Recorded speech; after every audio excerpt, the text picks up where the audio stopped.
Apple have finally updated the Apple Watch SE. Today we're checking out the Apple Watch SE 2, Apple's new entry-level Apple Watch.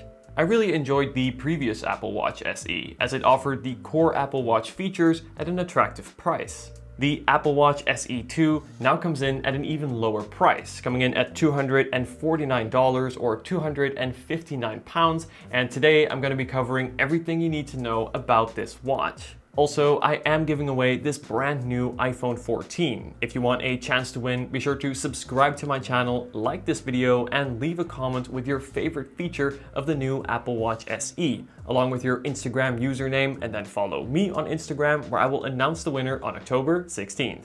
Okay, so first I want to talk you through my spec and why I chose it. So I opted to go for the 40mm Apple Watch SE 2 in midnight and the GPS only version. And again, this comes in at $249 or £259, which is actually $30 less compared to the first generation SE. I went for the GPS only model, and my advice here is only go for the cellular model if you ever leave the home without bringing your phone.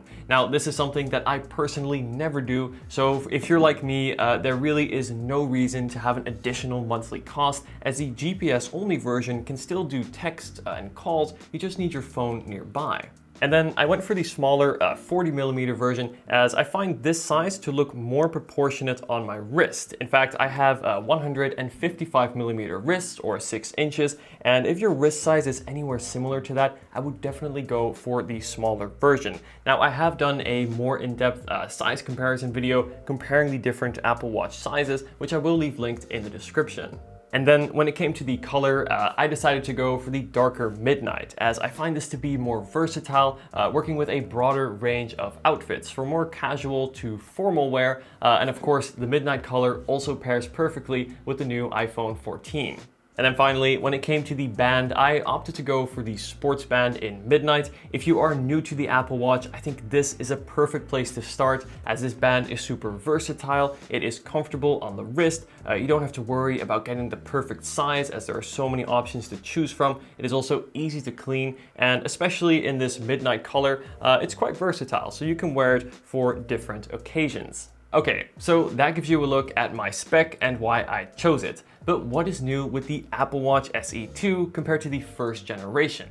Well, the biggest upgrade that the SE 2 gets is the new S8 chip, and this is in fact the same chip as from the more expensive Apple Watch Series 8, and this is good for two reasons. First, this of course means the Apple Watch SE 2 is going to perform just as fast as the Series 8. But secondly, and perhaps more importantly, this means longevity. I expect the SE 2 to get anywhere from 5 all the way up to 6 years of software support and new features. And this is actually the key reason why I would not recommend getting the first generation SE and instead go for the second generation, as you'll get those added years of software updates, new features, and support. The SE 2 also adds low power mode to reserve more battery life, but I'll talk more about battery life in a sec. And then, in addition to having fall detection, the SE 2 now adds crash detection, which will detect if you're ever in a car crash and then automatically call emergency services if you don't respond. This is the kind of feature I hope to never need, but is reassuring to have. In addition to these new features, the Apple Watch SE 2 is also 50 meters water resistant. In other words, it can be worn in the British climate. And secondly, it also has continuous heart rate monitoring, as well as high and low heart rate notifications, but you don't get ECG and blood oxygen, as you'll only find these features on the Series 8. Now, let's talk about the display, the performance, and battery life, as well as how I use the watch day to day to ultimately help you decide if this is the right watch for you. Let's take a closer look at the display, arguably one of, if not the most important component of any smartwatch. The SE 2 features a bright OLED display with rounded corners that make the watch look and feel more modern. I can tell you that in day-to-day use, the 40mm display never feels too small or cramped. With watchOS 9, Apple really takes advantage of every millimeter of display, and this really shows. Text in messages and emails is sharp and easy to read. Colors too are vibrant, so images really pop. The display also gets plenty bright, making it visible in all lighting conditions, even in the sun outdoors. One feature that is still missing on the Apple Watch SE is that always-on display that you do get on the Series 8. Now, I personally really enjoy having this, but this feature does come at a pretty big jump in price. With all of that said, overall, I am very happy with the display of the SE2. It is a joy to use, and I really have no major complaints. To power that fantastic display, the SE2 needs a pretty good battery. Well, here I am happy to say that the SE2, much like the SE1 or Series 8 for that matter, does last me all day, with around 25% remaining when I go to bed. But how you set up your watch is key. Depending on the settings I have, my watch battery can last anywhere from 9 up to 38 hours. I have a more extensive Apple Watch guide that shows you how I set up my watch to get the most out of features and battery life. I'll leave that linked in the description. But for now, to give you an idea, the amount of notifications, your background app refresh, as well as how you use Siri, all have a major impact on the battery life of your Apple Watch. While the SE2 does not feature the fast charging as from the Series 8, it still charges fast enough. I charge my SE2 in the morning whilst getting ready for the day, and in that roughly 45 or so minute period, the watch can charge from around 25% to around 80, which is more than enough to get me through the day.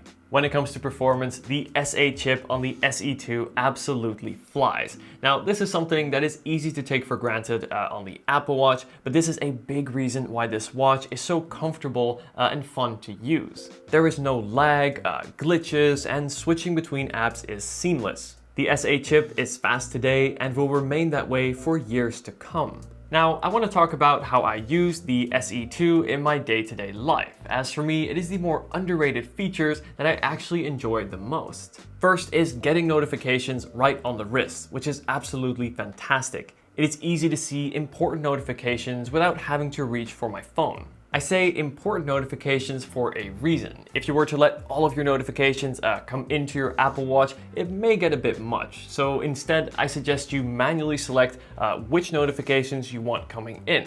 For example, I only allow messages and calls. That way I know that when my watch goes off, it is something important. Apple provides a level of cross-device integration like no other, and having the Apple Watch SE takes this even further. For example, it will unlock my Mac when I'm near it and then automatically lock it when I walk away.